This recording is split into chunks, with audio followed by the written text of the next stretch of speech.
आइए सुनते हैं आज की कहानी अम्मा जी की बेटी। मेरी नींद किसी के गिरने से खुल गई। मैं हड़बड़ाकर उठा, देखा तो अम्मा जी दरवाजे के पास गिरी पड़ी थी।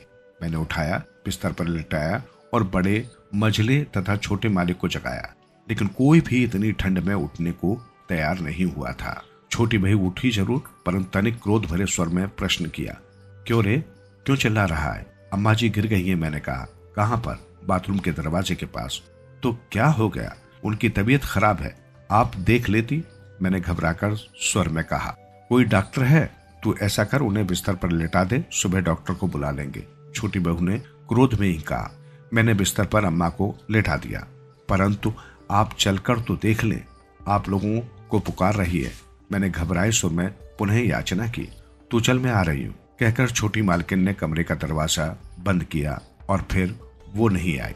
मैं अम्मा जी के पास बैठ गया। वो काफी घबराई लग रही थी, श्वास लेने में उन्हें दिक्कत हो रही थी। मैंने थोड़ा पानी पीने को दिया, माथे को सहलाया। बाल रुई जैसे सफेद हो चुके थे, उम्र के 90वें वर्ष को पार कर चुकी थी। मुझे अकेला देखकर वो जान चुकी थी कि मैं सभी को उठाने गया था, लेकिन असफल होकर ही लौटा। मन की पीड़ा तन पर प्रकट हो रही थी, लेकिन उन्होंने तो मानो पीड़ा को पीने का संकल्प ही ले लिया था। मैं तो अम्मा जी को पिछले 40 वर्षों से देख रहा हूँ। परिवार में कितने तूफान आए और चले गए, मैं उस सभी का मूक दर्शक हूँ।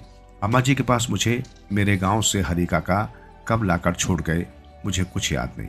अम्मा जी ने मुझे कभी नौकर की हैसियत से नहीं देखा, सदैव प्रेम अपनापन दिया। मैं पूरे परिवार का एक सदस्य होकर रह गया था। 2-4 साल मैं कभी गांव चला जाता। वैसे अब तो ये भी भूल चुका था कि गांव में कोई घर या परिवार है। अम्मा जी ने ही मेरा विवाह करवाया, 2 कमरे का घर मेरे नाम कर दिया।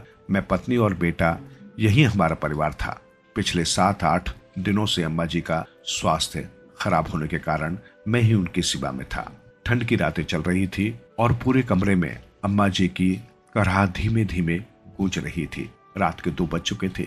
मैंने अम्मा जी पर रजाई ठीक से डाली और पांव दबाने लगा। हर स्पर्श के साथ अम्मा जी के संग बिताई स्मृतियों के कितने ही पृष्ठ फड़फड़ाकर खुलते चले गए। बाबूजी एक स्वतंत्र संग्राम सेनानी थे। न जाने कितनी जेलों में रह आए थे।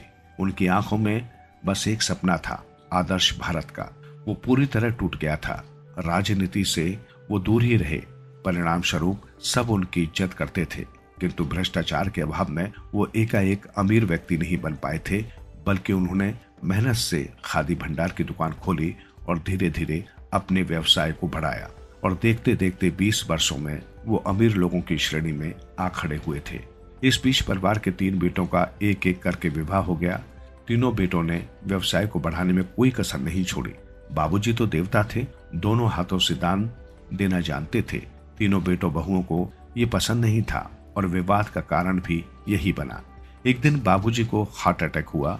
डॉक्टर आते तब तक बाबूजी का स्वर्गवास हो चुका था। अम्मा जी भरे पूरे घर में अकेली रह गई, चुपचाप, भयभीत सी। स्वतंत्रता संग्राम सेनानी की पत्नी होने के कारण उन्हें पेंशन मिलती थी, उसी से उनका खर्च चल रहा था। बाबूजी ने पता नहीं किस किस जगह रुपया जमा किया था, जिसके परिणाम स्वरूप अम्मा जी को वो राशि मिल गई थी। सब रुपया अम्मा जी ने बैंक में जमा करवा दिया था, जिसका ब्याज भी अच्छा खासा मिल रहा था, जिससे अम्मा जी अपने पति की परंपरा का निर्वाह कर रही थी। अनाथ आश्रम में दान, भूखों को भोजन, जरूरतमंद महिलाओं को आर्थिक सहायता, सहयोग करती रहती थी। एक बार तो मछली बहू ने अम्मा जी को टोका भी, भगवान ने दिया है अम्मा जी, तो ऐसे लौटाओ तो मत। बहू मेरी संपत्ति है, जो चाहे करूं, तुमसे भीख नहीं मांग रही, अम्मा जी ने 2 टूक शब्दों में कह दिया। बहू को अपमान का दंश बहुत गहरे तक चुप गया था, लेकिन बोली कुछ नहीं। ये सब मेरे सामने की ही घटना थी। मैंने अम्मा जी से कहा भी था, अम्मा जी क्यों मालकिन को नाराज कर दिया? तू चुप बैठ, घर के मामले में मुझे तुझसे अधिक अनुभव है, समझा? अम्मा जी ने मुझे डांटते हुए कहा। फिर एक पल बाद ही बोली, अरे मैं ऐसा नहीं बोलूं तो तेरे बाबूजी जैसा मुझे भी हार्ट फेल हो जाएगा। ये चाह ही रहे हैं कि मैं मर जाऊं। ऐसा ना कहो अम्मा जी, मैंने कहा। अरे मैंने तो इस पेटी में सब तैयारी करके रखी है। अम्मा जी ने किसी जादूगर की तरह पेटी को बताया। मैंने देखा एक बड़ी लोहे की पेटी थी, उस पर बड़ा सा ताला लगा था और उसकी चाबी अम्मा जी के कमर में घुसी हुई थी। मैंने आश्चर्य से अम्मा जी से प्रश्न किया, अम्मा इसमें क्या है? तुझे क्या करना, जब मरूंगी तब देख लेना, अम्मा जी ने कहा। मुझे मन ही मन हंसी आ गई थी और वो कहानी भी याद आ गई थी जिसमें एक बुढ़िया एक बेटी की देखभाल खूब करती थी और परिवार वाले पेटी के कारण बुढ़िया की देखभाल खूब करते थे। मरने पर भारी पेटी को खोलने पर उसमें पत्थर ही पत्थर निकले हैं। सब पत्थरों को देखकर रोने लगते हैं। मैं उस कथा का पात्र बनना नहीं चाह रहा था। फिर मैं नौकर, मुझे भला क्या मतलब? अम्मा जी ने इतना कुछ तो दे दिया, फिर मैं क्यों अपेक्षा करूं? अम्मा जी धीरे धीरे और बूढ़ी होती जा रही थी। सब अपने तरीकों से अम्मा जी को मूर्ख बनाकर रुपए ऐंठ लेना चाह रहे थे। परिवार के किसी भी सदस्य को अम्मा ने कोई आर्थिक मदद नहीं की, लेकिन मिलने वाले तो दिन भर आते रहते थे। अम्मा जी की पेटी पर पूरे घर वालों की नजर लगी थी। अम्मा जी ने कभी पेटी को खोला भी तो मुझे भी कमरे से बाहर करके दरवाजा बंद करके पेटी खोलती थी। न जाने उसमें क्या था। अम्मा जी जब भी पेटी खोलती तो घंटों उदास रहती। बड़े मजले छोटे मालिक 1-2 सप्ताह में कभी अम्मा जी से मिलने आते थे। तीनों मालकिन भी कभी गलती से ही माह में एक आध बार देखने आ जाया करती थी। क्या था कि समाज के लोक लाज के कारण आती वही रुपए पैसों के बारे में कहा सुनी होती। अम्मा जी इनसे काफी नाराज रहती थी। मुझे एक बार कहा भी, ये सब बाबूजी की मेहनत का मेरे पास पैसा है, अगर ये कमा के देते तो लेने का भी अधिकार रखते। देखना गोपाल, बाबूजी की पूरी जायदाद मैं दान करके ही मरूंगी। उनकी आंखों में आंसू भर आते थे, गला रुध जाता था। मेरा ध्यान टूटा। मैंने देखा सुबह होने को थी। अम्मा जी बिल्कुल हिल नहीं पा रही थी। पता नहीं कब अम्मा का स्वर्गवास हो गया था। मैं बुरी तरह से घबरा गया। मैं तेजी से उठा और बड़े से लेकर छोटे मालिक तक को जगाकर जोरों से दरवाजा बजाया। बजाय रोते हुए मैंने बाहर से ही कह दिया, अम्मा जी हमें छोड़कर चली गई। थोड़ी देर में ही पूरा घर वहां इकट्ठा हो गया। मैंने संक्षिप्त में बताया कि अम्मा जी कुछ पल पूर्व ही स्वर्ग से दार गई। किसी के भी आंखों में आंसू नहीं थे।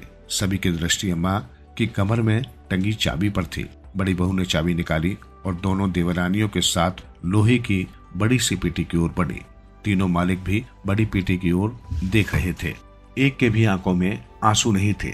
सब जान लेना चाह रहे थे कि पेटी में कितनी रकम अम्मा जी ने छिपा कर रखी है। पेटी खोली तो उसमें एक लाल साड़ी रखी थी। उस पर एक चिट लगी थी, मेरे मरने के बाद मुझे पहनाकर दाह संस्कार किया जाए। 11 बर्तनों का सेट था, उस पर चिट लगी थी, ये मेरी मृत्यु के बाद ब्राह्मण को दान दे देना। एक लिफाफे में 2000 रुपये रखे थे, ये मेरे दाह संस्कार के लिए। एक लिफाफे में 10,000 रुपये थे, ये मेरी तेरहवीं के लिए। फिर रिश्तेदारों के आने पर उन्हें कपड़े दिए जाने थे। सबकी चिट लगे कपड़े उस पेटी में मौजूद थे। एक लिफाफे में पूरे परिवार के लिए पत्र लिख रखा था। बड़ी बहू ने खोलकर पढ़ा, मैं जानती हूँ मेरे मरने का दुख तुम्हें अब हो रहा होगा, क्योंकि मैं तुम्हें कुछ भी देकर नहीं जा रही हूँ। मैंने तुम्हारे लिए इसलिए भी कुछ नहीं जोड़ा कि मैं चाहती थी कि तुम लोग स्वावलंबी बनो। मैंने अपनी मृत्यु का पूरा सामान मृत्यु पूर्व ही एकत्रित कर लिया था, ताकि मेरी मृत्यु के क्रियाक्रम में किसी पर निर्भर न रहे। मैं पूरी तरह से स्वतंत्र होकर बिना किसी पर बोझ बने मरना चाहती थी। मैंने जीवन भर सबको कुछ न कुछ दिया है। मैं चाहती हूँ कि तुम भी जीवन में दुनिया को सब कुछ देने का मन बनाओ, क्योंकि अर्जन भी इसी धरती से ही किया है। मेरे अकाउंट में अब कोई राशि शेष नहीं है, सब कुछ बांट दिया। पूरा खाता खाली हो जाने पर ही प्राण छोड़ रही हूँ। सभी को मेरा आशीर्वाद, तुम्हारी अम्मा। पत्र पढ़कर सब एक दूसरे का मुंह ताकने लगे। पेटी अभी तक खुली पड़ी थी। अम्मा जी की देह अभी तक शांत पड़ी थी। सुबह हो चुकी थी, किंतु पता नहीं परिवार वाले अभी तक जागे थे या नहीं। उनकी समझ अभी तक सोई हुई थी।